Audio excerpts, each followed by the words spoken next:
Hi guys, and welcome back for part 2 on emotions. Did you know that according to respected researcher, psychiatrist, and author Dan Siegel, handling our emotions better simply starts with knowing which ones we're actually having in the first place. But this can be a whole lot easier said than done when we are upset and the deepest parts of our brains are really sounding the alarm. But by the end of this video, you should have some simple ideas about identifying your emotions with a little more accuracy. This is going to help you make better rational decisions about what you want to do about them in the first place. Hi, welcome to Liz Miller Training, where we go after the lives we want through faith, practical skills, and the truth about trauma. Please like and subscribe, and share to social media to start great conversations. Let's start with why we even care about emotions. You know, you see a lot of motivational memes and quotes saying not to be all up in your emotions, make smart decisions instead based on logic only. But first, do you really want every decision that you make done by logic only? How about falling in love, for example? You want that to be a solely calculated experience, either within you or in your sweetheart? Wouldn't it be better to have fluency with both your emotional life and your rational thought life? To create a healthy blend and make choices. In fact, we were created for these things to be blended. It's just a physiological fact about our nervous systems. Blending emotional and rational intelligence does require understanding the huge effect that emotions have on our moods and decisions, our brain chemistry, and our body states. Here's just one serious example.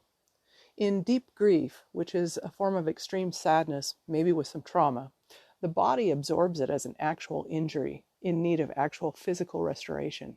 Have you ever heard of broken heart syndrome?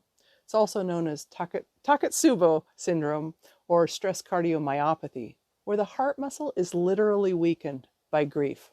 Can you imagine telling somebody in grief with stress cardiomyopathy that they just need to buck up and start getting on with their life, get over it and move on? No, they have an emotional injury that led to a physical injury and it needs healing. And by the way, there's a huge clue there about PTSD too. Now, to lesser degrees, we can get it wrong also when we don't understand what to do with our emotions in order to move through them wisely. But how do we know which emotions we're actually having? It can get a little soupy, can't it? Well, depending on whose research you read, there's anywhere from 5 to even 10 or more basic emotions, but those are too many for me. I like to keep it simple. So today we're just going to discuss 5. Fear, sadness, anger, shame, and of course the sometimes forgotten joy. I like to call fear, sadness, anger, shame, and joy the umbrella emotions. This is because under each one of those umbrellas, there are all the different words and ways that we describe how we're feeling and how strongly we're feeling, to what degree we're feeling them. We don't usually overhear an exchange like this out on a job site. Hey Bob, how you doing today? Well Tom, today I'm feeling an awful lot of fear with a huge dose of anger on top to mask it because I'm really uncomfortable feeling afraid. No, we say things like, hey, how you doing? Well, you know, I'm fine, but my 18-year-old, gosh, I'm worried about my 18-year-old, and we had a huge fight this morning. So, under the fear umbrella, depending on how strong our fear is, we might say words like terrified, scared, nervous, worried, anxious, or just a little concerned. Under the sad umbrella, we might be devastated, heartbroken, or just down and blue, bummed, or a little disappointed. When we're angry, we could be outraged, furious, pissed off, or a little irritated or peeved. And shame can show up as being anything from completely mortified and embarrassed to just feeling stupid. Joy has its degrees as well, from happy and ecstatic, over the moon, to satisfied or pleased and content. Of course, we can also experience these emotions in tandem, side by side, mixes of emotions too. Anger often shows up to mask more vulnerable emotions like sadness and fear. This is called secondary anger. And if we don't address those underlying emotions under the anger, secondary anger can just harden into chronic irritability and always having a short fuse. So we listen to the words that describe how we are to find basic clues about which 5 emotions we might be having. And this gets really fast actually with practice. In the next video, part 3 in this series, we're going to discuss a little bit more about how you can read your own tells for some shorthand clues to how you are and what you need to do.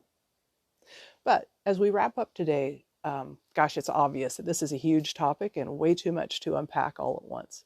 And there's no cookie cutter, one-size-fits-all approach to identifying emotions and making smart choices about them. It's really individual. But there are a few broad categories and some rules of thumb. So first, keep in mind those 5 basic umbrella emotions and all the words you use to describe them. There's fear, sadness, anger, shame, and joy. Then take some clues from what counselors call both top-down and bottom-up approaches. Top-down just means rational down, thinking about how our thoughts influence our bodies and emotions and paying careful attention to self-talk for clues about those emotions driving it. The stories in our heads. Pay attention to the words and stories you're telling yourself. Do they sound irritable? Or are they disappointed? Is it a story of embarrassment? Or discover what emotions you might be having from more of a bottom-up approach. This is a somatic approach, meaning that we're noticing in our body clues to our emotional states. For example, where are you feeling your distress in your body? Is it tension in your back? Is it an upset stomach? Pressure in your chest? Holding your breath and anxiety? Or you're down and forgetting to breathe because you're grieving? With practiced attention, you're going to be able to start to know which body states for you correspond with their specific emotional states. Or just listen to how you would describe yourself to a friend, a good friend, when you go beyond saying, "I'm fine," right? Like we all do. It can take a little practice to identify your true emotions, even after the fact, let alone in the moment.